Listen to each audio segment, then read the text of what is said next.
Good evening students. स्वागत है आपका समाधान क्लासेज में। तो आज हम लेकर आए हैं आपके लिए क्लास 10th का चैप्टर लाइट और रिफ्लेक्शन से रिलेटेड कुछ ऐसी बातें जो आपको बताएंगे इस वीडियो में, क्योंकि मोस्टली बच्चों को प्रॉब्लम रहती है कि लाइट के बारे में और लाइट से रिलेटेड जितना भी कॉन्सेप्ट है, रिफ्लेक्शन और बहुत सारे ऐसे टॉपिक हैं जो बच्चे मोस्ट प्रोबेबली डिफ़िकल्ट फील करते हैं। इसी चीज़ को ध्यान में रखकर हमने ये वीडियो बनाई है। ऐसे सभी स्टूडेंट्स को ये वीडियो हेल्प करेगी, जिसमें हम आज कवर करेंगे कि किस तरीके से हम लाइट का रिफ्लेक्शन करते हैं और उसके बाद किस तरीके से जितनी भी आपके स्फेरिकल मिरर्स या प्लेन मिरर्स होते हैं उनसे इमेज प्राप्त हम कर सकते हैं। तो इस वीडियो में हम यही सारा कुछ कवर करने वाले हैं। तो अभी स्टार्ट करते हैं, आप बने रहिएगा। सबसे पहले अगर हम बात करें तो जैसा कि आप देख रहे हैं कि चैप्टर का नाम है लाइट एंड रिफ्लेक्शन, क्योंकि चैप्टर पूरा आपका रिफ्लेक्शन और रिफ्रैक्शन से मिलकर बनता है, लेकिन अभी हम इसमें केवल कवर करने वाले हैं रिफ्लेक्शन को, तो इसलिए मैंने रिफ्लेक्शन यहाँ लिखा हुआ है। आप नॉर्मली लाइट के बारे में देखेंगे तो लाइट एक ऐसी एनर्जी की फॉर्म है जिससे हम इस पूरे यूनिवर्स को अच्छे से देख पाते हैं, और यूनिवर्स को देखने के लिए हमें लाइट की नीड पड़ती है, जिसकी वजह से हम इस पूरे संसार को, इस पूरी दुनिया को हम देख पा रहे हैं। क्योंकि लाइट का होना ज़रूरी है, क्योंकि लाइट एक एनर्जी की फॉर्म है। इसीलिए हम यहाँ पे एक डेफिनेशन लिखने वाले हैं लाइट की। It is the form of it is the form of energy which gives us sensation to see the whole world।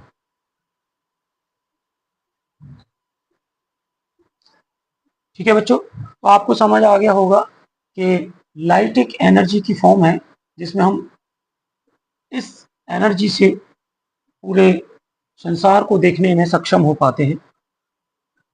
Next, अगर हम बात करें लाइट के सोर्स क्या क्या होते हैं, तो ये भी हम कवर करेंगे।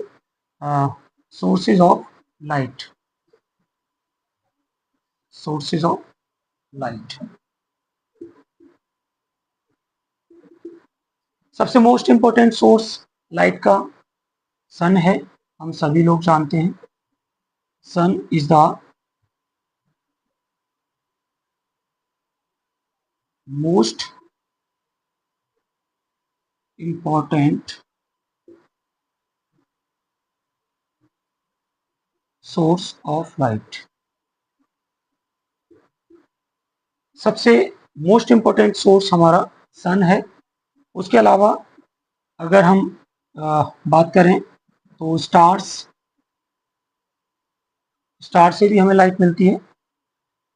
नेक्स्ट, और हमारे आर्टिफिशियल सोर्स हो सकते हैं, कैंडल, बल्ब, यहाँ मैं इलेक्ट्रिक बल्ब की बात कर रहा हूँ, एंड टॉर्च भी एक आर्टिफिशियल सोर्स है लाइट जनरेट करने के लिए। तो ऐसे बहुत सारे एग्जांपल आप यहाँ देख पाएंगे कि मैंने लिखे हैं, स्टार्स, कैंडल, बल्ब, टॉर्च। और सबसे इम्पोर्टेंट सोर्स लाइट का हमारा सन है, क्योंकि सन के बिना पॉसिबल नहीं है अर्थ के ऊपर या किसी दूसरे प्लेनेट के ऊपर एनर्जी की फॉर्म हमें मिल पाए। तो इसी चीज़ को ध्यान में रखते हुए सबसे इम्पोर्टेंट सोर्स मैंने सन को ही बताया है। नेक्स्ट स्टेप में अगर हम बात करें तो यहाँ बात आती है रिफ्लेक्शन की, तो हम यहाँ रिफ्लेक्शन कवर करेंगे। Reflection of light. अगर हम रिफ्लेक्शन की बात करें तो एक सिंपल यहाँ डेफिनेशन बनती है, बहुत ही सिंपल वे में हम यहाँ लिख देंगे, bouncing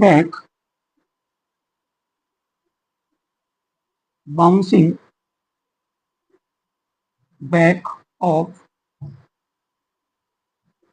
light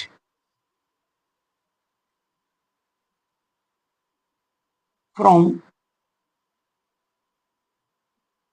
a reflecting surface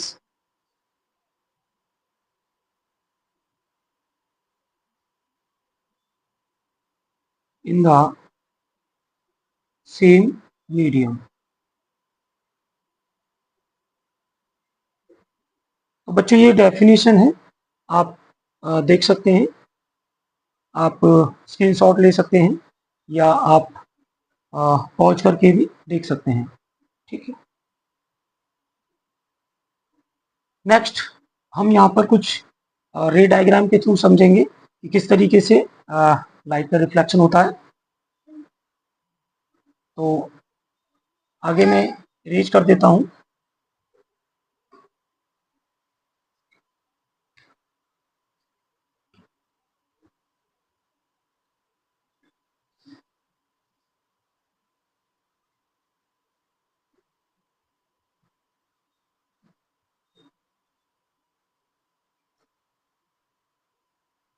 अभी जैसा कि हमने यहाँ पर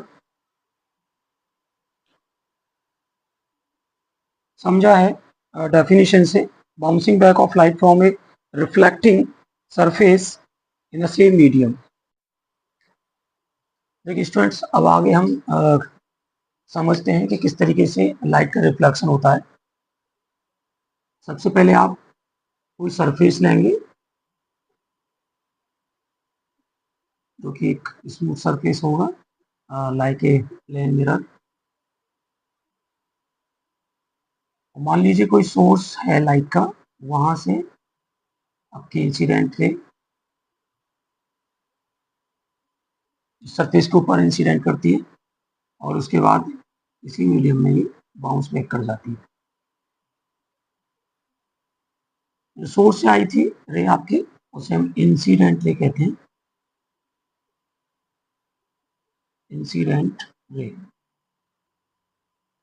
और जो रे आपकी रिफ्लेक्ट होकर से मीडियम में निकल गई है, उसे हम रिफ्लेक्टेड रे कहते हैं।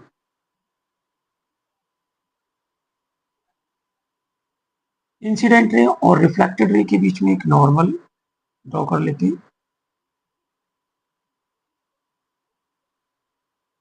ये नॉर्मल इंसिडेंट रे के साथ एंगल आई, जिसे हम एंगल ऑफ इंसिडेंस कहेंगे, और रिफ्लेक्टेड रे आपकी नॉर्मल के साथ एंगल आर बनाती है, इसे हम एंगल ऑफ रिफ्लेक्शन बोलते हैं।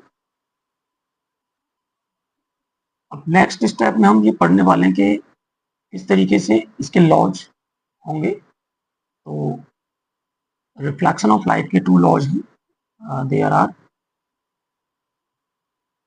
To laws.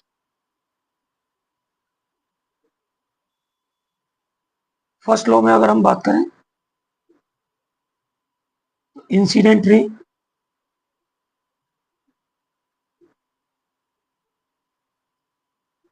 Normal and reflected रे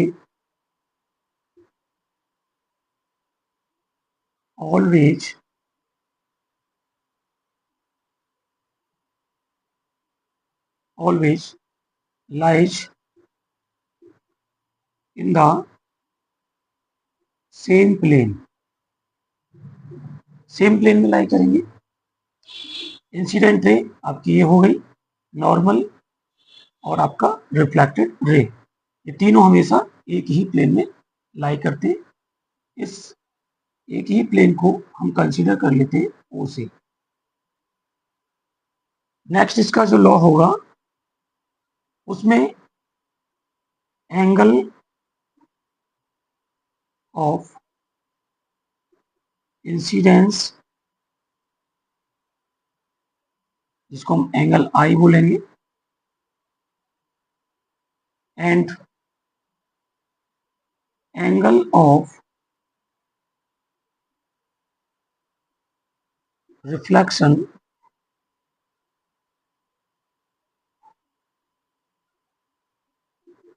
जिसे हम एंगल आर कहेंगे, ये ऑलवेज विल बी इक्वल।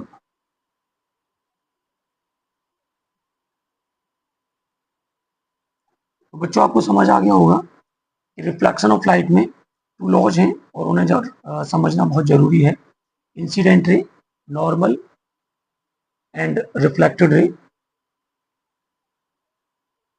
मैंने यहाँ रे नहीं लिखा था इसलिए ये छूट गया था।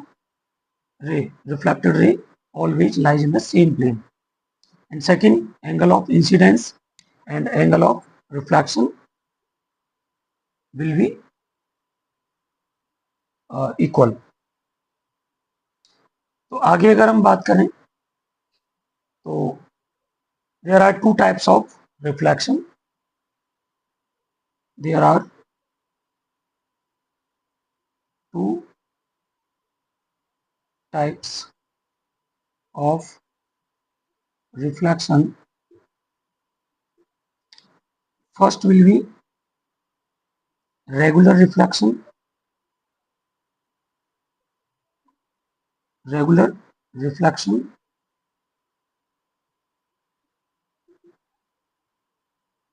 and second, irregular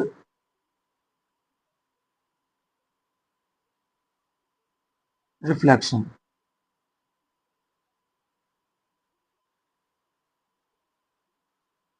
यहाँ दो तरीके का रिफ्लेक्शन होगा, रेगुलर एंड इरेगुलर। अगर हम रेगुलर रिफ्लेक्शन की बात करें तो यहाँ पर ये रिफ्लेक्शन आपका फ्रॉम स्मूथ सरफेस से होगा एंड सेकंड, ये आपका किसी भी रफ सरफेस से होगा।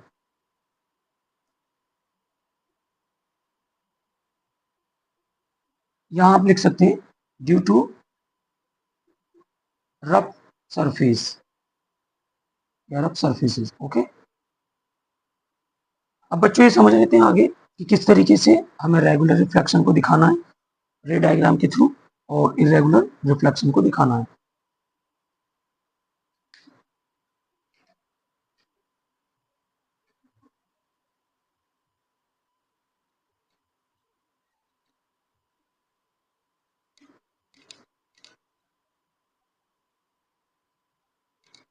सबसे पहले हम बात करते हैं रेगुलर रिफ्लेक्शन की।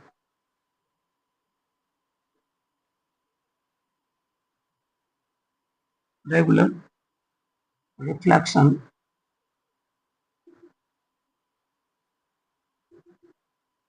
इसमें जैसा कि हमने बताया कि ये जो रिफ्लेक्शन होगा आपका, ये किसी स्मूथ सरफेस से होने वाला है। तो यहाँ पर हम एक प्लेन मिरर कंसीडर कर लेते हैं।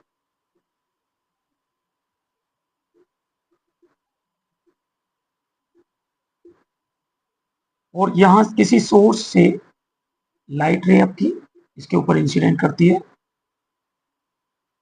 और सेम वही पैटर्न है कि आपका जो रिफ्लेक्शन होगा वो इस तरीके से हो जाएगा। नेक्स्ट एक और रे हम कंसीडर करके चलते हैं, वो इस तरीके से आपकी इंसिडेंट करेगी और रिफ्लेक्ट हो जाएगी सेम मीडियम में। अगर हम बात करें तो यहाँ पहला नॉर्मल हम ड्रॉ कर लेंगे, इसको N1 नाम हम यहाँ से दे देते हैं और दूसरा ड्रॉ कर लेते हैं नॉर्मल आपका, जो कि N2 हो जाएगा। अब हमें ये देखना है कि यहाँ पर जो एंगल I है और एंगल R ये ऑलवेज इक्वल होंगे, क्योंकि हम ऑलरेडी पढ़ चुके हैं कि इसके जो लॉज हैं उसमें सेकंड लॉ हमारा एंगल I और एंगल R इक्वल होता है, ये हम पढ़ चुके हैं ऑलरेडी। अब नेक्स्ट स्टेप में अगर हम बात करें तो दूसरा जो आपका एंगल ऑफ इंसिडेंस होगा, इसको हम आई डैश से डिनोट कर लेंगे, और यहाँ पर जो दूसरा आपका एंगल ऑफ रिफ्लेक्शन है उसे हम आर डैश से रिप्रेजेंट कर लेंगे। तो यहाँ पर हमें देखने को मिला कि किस तरीके से रे का रिफ्लेक्शन हुआ और एक पैटर्न बनते हुए, यहाँ पर आपको एक पैटर्न नजर आ रहा है, ठीक है। रे आती है और बाउंस बैक करके चली जाती है, दूसरी तरफ भी दूसरी रे आती है और आपकी बाउंस बैक करके चली जाती है, ठीक है। तो एक पैटर्न, एक स्मूथनेस यहाँ पर आपको दिखाई दे रही है। बट जो हमारा इरेगुलर रिफ्लेक्शन होता है लाइट का, उसमें हमें एक पैटर्न प्रॉपर नजर नहीं आता है।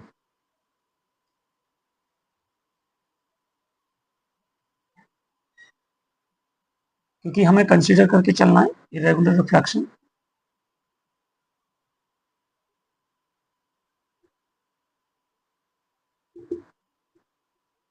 तो यहाँ पर हम बात करें कि कोई भी हमारा एक इरेगुलर सरफेस है, और जिस तरीके से हम मान के चलते हैं कि कोई सोर्स है लाइट का, और वहां से आपकी लाइट रे इस मीडियम या स्मूथ सरफेस को, क्योंकि स्मूथ तो है नहीं ये, अभी आपका इरेगुलर सरफेस है, तो यहाँ से जैसे ये स्ट्राइक करती है इसके ऊपर, तो पैटर्न वही रहेगा कि आपका रिफ्लेक्शन होना है। नेक्स्ट स्टेप में आप देखेंगे तो कोई भी रे आपकी इस तरीके से आगे जाती है और इस तरीके से ये ऐसे निकल जाएगी। एक और रे हम कंसीडर करके चलते हैं, और ये आपकी इस तरीके से निकल जाती है। तो यहाँ पर बच्चों देखने में आ रहा होगा कि इस तरीके से ये पहली इंसिडेंट रे थी आपकी, ये रिफ्लेक्टेड रे थी, तो उसके बीच में हमने एक परपेंडिकुलर ड्रॉ किया, ये एंगल आई और आर यहाँ बनेगा डेफिनेटली। और अभी यहाँ दूसरी जो रे थी हमारी, वो इंसिडेंट रे ये होगी और रिफ्लेक्टेड रे ये होगी आपकी। तो यहाँ पर हम यहाँ भी कंसीडर कर लेते हैं परपेंडिकुलर, ये परपेंडिकुलर भी आपका एंगल आई डैश और एंगल आर डैश यहाँ पर बनाएगा। नेक्स्ट जो रे हैं आपकी इंसिडेंट रे और रिफ्लेक्टेड रे, यहाँ भी हम एक परपेंडिकुलर ड्रॉ कर लेते हैं, क्योंकि ये हमारा फर्स्ट परपेंडिकुलर था और ये हमारा सेकंड परपेंडिकुलर था, क्योंकि जिसे हम नॉर्मल मान के चल रहे हैं, और ये हमारा थर्ड परपेंडिकुलर है। इस तरीके से आपका एंगल आई डबल डैश मान लेंगे इसको, और एंगल आर डबल डैश। इस तरीके से हमने देखा कि एक प्रॉपर एक पैटर्न यहाँ हमें नहीं मिल पा रहा है, तो इसीलिए हमने इसको कंसिडर किया है as a irregular reflection of light. क्योंकि रेगुलर रिफ्लेक्शन जो होगा वो आपके स्मूथ और प्लेन सरफेसेस से होगा, ठीक है, जबकि आपका इरेगुलर रिफ्लेक्शन ऑफ लाइट जो होगी वो किसी भी इरेगुलर या रफ सरफेस की वजह से देखने को मिलेगा, ठीक है। तो मोस्ट ऑफ द प्रोबेबली आपने देखा होगा कि ज़्यादातर जो कोई स्मूथ सरफेस होता है या कोई मिरर है, उससे बहुत तेजी से रिफ्लेक्शन आपको नजर आता है और प्रॉपर एक रिफ्लेक्शन हमें देखने को भी मिलता है। लेकिन आपने देखा होगा कि कहीं कोई मान लीजिए इरेगुलर सरफेस है, जैसे कि घर में कोई टूटा फूटा फर्श है, तो उसकी वजह से लाइट का रिफ्लेक्शन प्रॉपर नहीं हो पाता। जबकि आपने देखा होगा कि अगर घर में टाइल्स लगी हुई है और टाइल्स पर आपकी लाइट स्ट्राइक करती है, तो डेफिनेटली वहाँ एक रेगुलर एक पैटर्न और एक रिफ्लेक्शन देखने को मिलता है। तो बहुत सारे ऐसे एग्जांपल्स हैं, आप देख सकते हैं कि हमें कहाँ से रेगुलर रिफ्लेक्शन दिखाई देता है और कहाँ से रेगुलर रिफ्लेक्शन नहीं दिखाई देता, ठीक है। तो आगे हम बात करते हैं नेक्स्ट। अब हमारा डिस्कशन जो होगा वो होगा कि आगे किस तरीके से हम इमेज फॉर्म कर सकते हैं, ठीक है। तो सबसे पहले जो रिफ्लेक्शन हमने पढ़ा है, ठीक है, इरेगुलर और रेगुलर रिफ्लेक्शन, जिसमें हम बात करें तो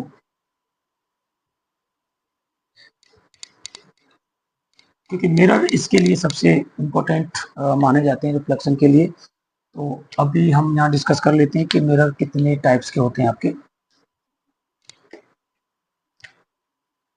ठीक है। तो रिफ्लेक्शन के लिए जो रेस्पॉन्सिबल हैं आपके, जो रिफ्लेक्शन होगा आपका, वो मिरर के लिए हम देख रहे हैं यहाँ पर, ठीक है, मिरर्स के लिए। तो यहाँ पर अगर हम मिरर्स की बात करें तो there are two types of mirrors, first आपके प्लेन मिरर्स हो जाएंगे,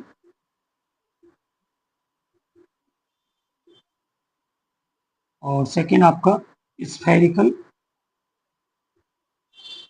स्फेरिकल मिरर। ठीक है, अगर हम प्लेन मिरर की बात करें तो प्लेन मिरर से जो आपका रिफ्लेक्शन होगा, अभी हमने देखा कि हमारे पास एक प्लेन मिरर है। ठीक है, यहाँ पर हम इमेज फॉर्मेशन करके दिखाएंगे। Image formed due to plane mirror. ठीक है, अभी इसको थोड़ा सा नीचे कर लेते हैं। हमारे पास एक प्लेन मिरर है। अगर मान लीजिए कोई ऑब्जेक्ट है और उस ऑब्जेक्ट से आपकी रे स्ट्राइक करती है स्मूथ सरफेस पर, तो यहाँ से रिफ्लेक्शन का जो पैटर्न है वो यहाँ फुलफिल होगा। नेक्स्ट स्टेप में अगर हम बात करें तो दूसरी रे आपकी पास होगी और ये भी सेम आपका रिफ्लेक्शन करते हुए निकल जाएगी। तो क्योंकि हमें इमेज बनाने के लिए तो रे को आपस में कट करना है, तभी जाके इमेज हमें मिलेगी, लेकिन यहाँ ऐसा नहीं होगा क्योंकि ये रे आपस में कभी भी एक दूसरे से नहीं मिलेंगी। ठीक है, यहाँ आपका एंगल आई और एंगल आर ये हो जाएगा।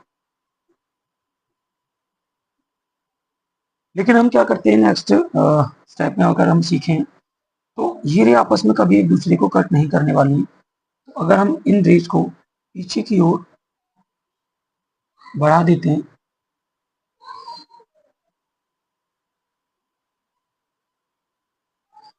ठीक है, अगर यहाँ हम बढ़ा देते हैं तो यहाँ पर आपको एक इमेज मिल जाएगी। ठीक है, हमें ये ध्यान रखना है कि जितनी डिस्टेंस इस मिरर की आपकी इस मिरर से थी इस ऑब्जेक्ट की, उतनी ही डिस्टेंस पर आपका इमेज भी आपको मिल जाता है। ठीक है, सपोज कीजिए कि इसकी डिस्टेंस भी अगर हम कंसीडर करके चलें तो ये भी आपका पी ही रहेगा। ठीक है, फॉर एग्जांपल अगर ये पी आपका 10 सेंटीमीटर है तो ये भी आपका 10 सेंटीमीटर ही होगा। और इससे बनने वाला जो इमेज है, इसका जो आप कह सकते हैं कि इसका नेचर जो होगा, नेचर ऑफ इमेज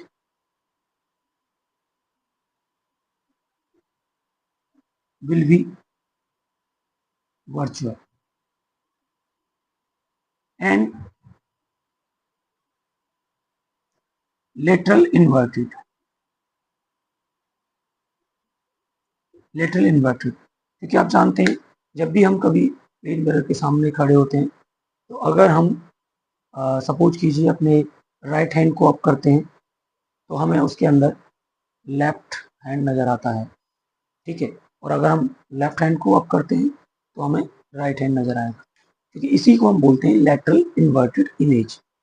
ठीक है, तो इस तरीके से आपने बहुत सारे एग्जांपल्स देखे होंगे कि ऐसे एक एम्बुलेंस के ऊपर हम लोग उल्टा एम्बुलेंस लिख देते हैं, और इसीलिए क्योंकि लैटरली इन्वर्टेड जब इमेज बनती है तो उस केस में अगर हम सीधा लिख के चलेंगे एम्बुलेंस के ऊपर एम्बुलेंस, तो फिर वहाँ वो उल्टा ही हमें नज़र आएगा। इसलिए पहले से ही हम उसको उल्टा प्रिंट कर देते हैं और उसके बाद देखते हैं कि वो आपका सीधा नज़र आता है मिरर में देखने पर। तो इसी को हम कहते हैं लेटरल इन्वर्टेड। अब नेक्स्ट अगर हम बात करें तो स्फेरिकल आपके मिरर्स की बात करेंगे।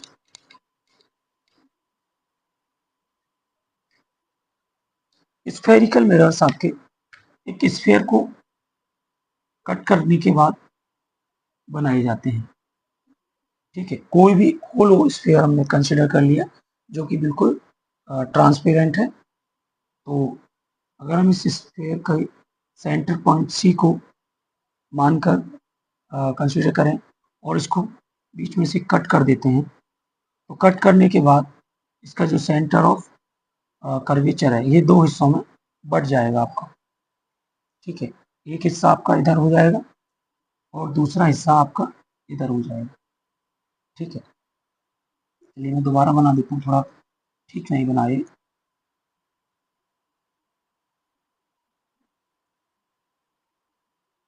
इस तरीके से ये जो आपका सेंटर पॉइंट था, ये 2 हिस्सों में टूट चुका है। एक यहाँ पर कंसीडर कर लिया हमने और दूसरा सरफेस हमारा ये है, ठीक है। अगर हम, क्योंकि ऑलरेडी ये कैसा है, ट्रांसपेरेंट है, तो हम क्या करेंगे, इसको इनवर्ड पार्ट से पॉलिश कर देंगे।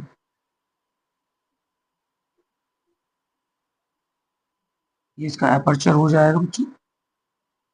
और यहाँ पर हम कंसीडर करें कि इसके आउटर सरफेस पर पॉलिश कर दी जाए।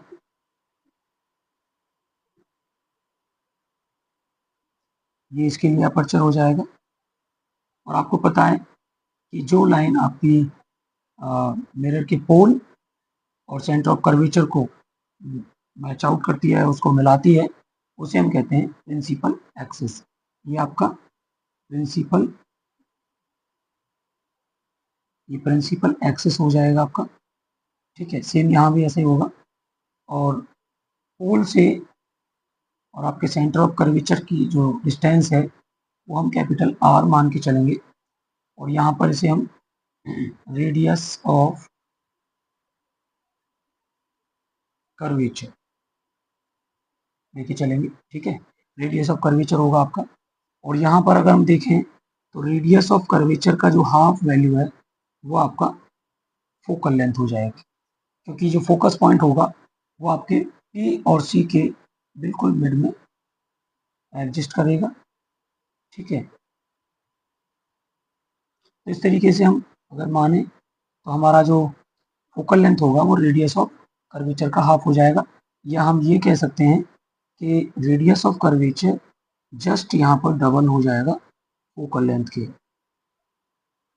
ठीक है बच्चों। तो अभी यहाँ देख पा रहे होंगे कि इस तरीके से ये हमारा स्फेरिकल जो मिरर है वो हमने बना दिया है पॉलिश करके। तो अगर इनवर्ड पार्ट पर पॉलिश है और आउटवर्ड सरफेस आपका ये रिफ्लेक्टिंग सरफेस है,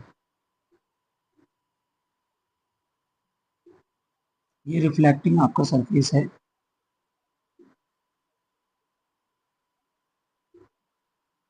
तो इसे हम कंसीडर करेंगे कॉन्वेक्स मिरर, ठीक है। और इसके इनवर्ड पार्ट पर रिफ्लेक्टिंग सरफेस है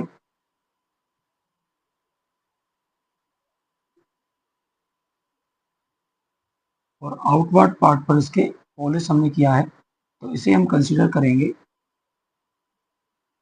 कॉनकेव मिरर के तौर पर, ठीक है। तो बच्चों आज आपने सीखा कि किस तरीके से आपके मिरर को हम बना सकते हैं, ठीक है।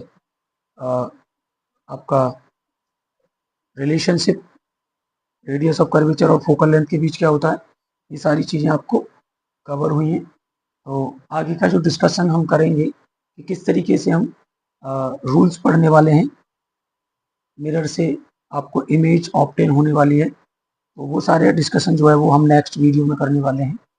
आपने कंसिस्टेंसी के साथ वीडियो देखा, समझा, इसके लिए थैंक यू। और आप हमारे चैनल को सब्सक्राइब कर सकते हैं और बेल आइकन प्रेस कर सकते हैं, जिससे कि आपको और भी आगे आने वाली न्यू वीडियोस का नोटिफिकेशन आपको टाइम मिल जाए। तो आई होप आपको समझ आया होगा और उम्मीद करता हूँ कि अगर आपको कोई प्रॉब्लम है किसी भी तरह की, तो आप कमेंट बॉक्स में अपना कमेंट करके आप कोई भी क्वेरी या डाउट्स अपना क्लियर कर सकते हैं। Thank you so much. जय हिंद।